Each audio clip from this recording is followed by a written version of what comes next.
Saya dalam perjalanan ke Mahkamah Tinggi Kuala Lumpur pagi ni kerana ada kes contempt of court yang mana Peguam Negara telah menuduh kononnya saya menghina mahkamah.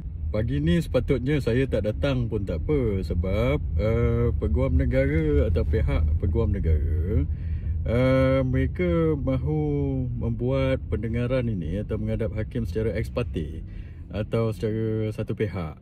Ini dah kali ketiga mereka pergi mahkamah tak bagi tahu saya atau tak bagi tahu peguam saya. So mereka buat secara ex parte. So mereka kata ini mengikut kaedah-kaedah yang ditentukan oleh mahkamah ke sebagainya lah. Mereka kata macam itu. Tapi sebenarnya ini atas budi bicara saja. So mereka boleh membenarkan pendengaran ini dibuat secara semua pihak lah. Walaupun mereka tak bagi saya datang, tapi saya datang jugalah. So sebab ini pada saya, mereka nak masukkan saya dalam penjara, tapi tak nak bagi saya dan peguam saya datang. So macam mana ni?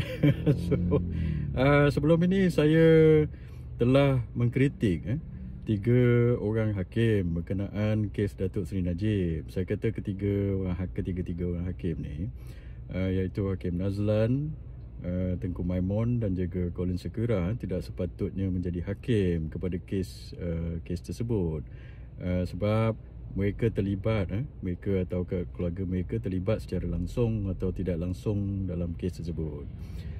Saya buat komen macam Hakim Nazlan ini, dia pernah jadi peguam kepada Maybank dan Maybank terlibat secara langsung dalam penubuhan SRC.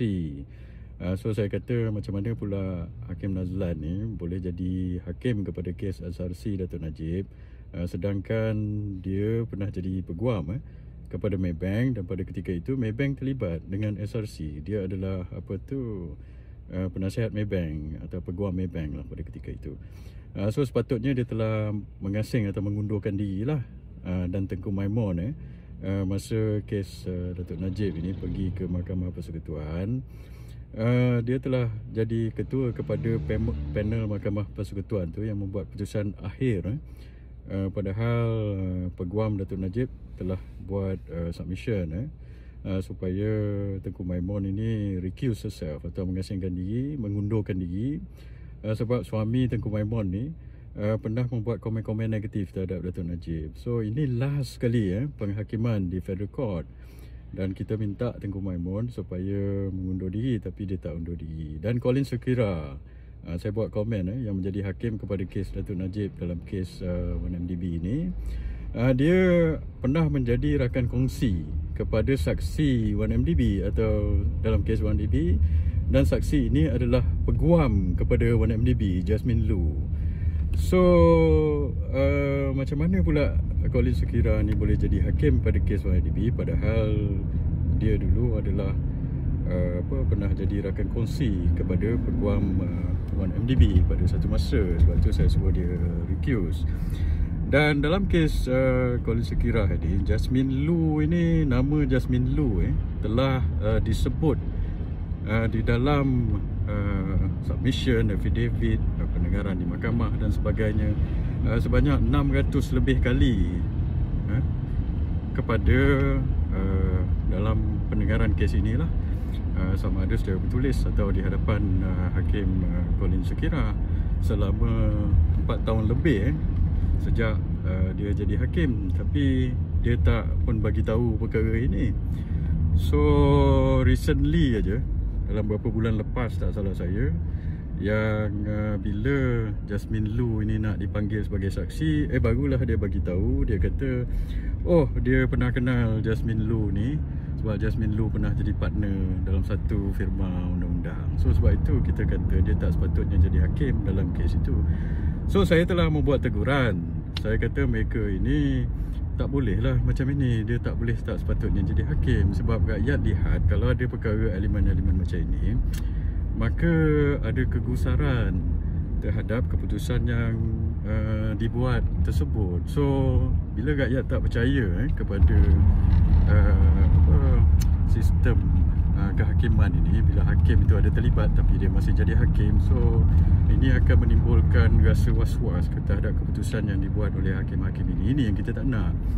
So bila rakyat was-was dengan keputusan ini, mereka juga was-was tentang sistem kehakiman. Bila dia was-was kepada sistem kehakiman kita, maka undang-undang sukar untuk ditegakkan.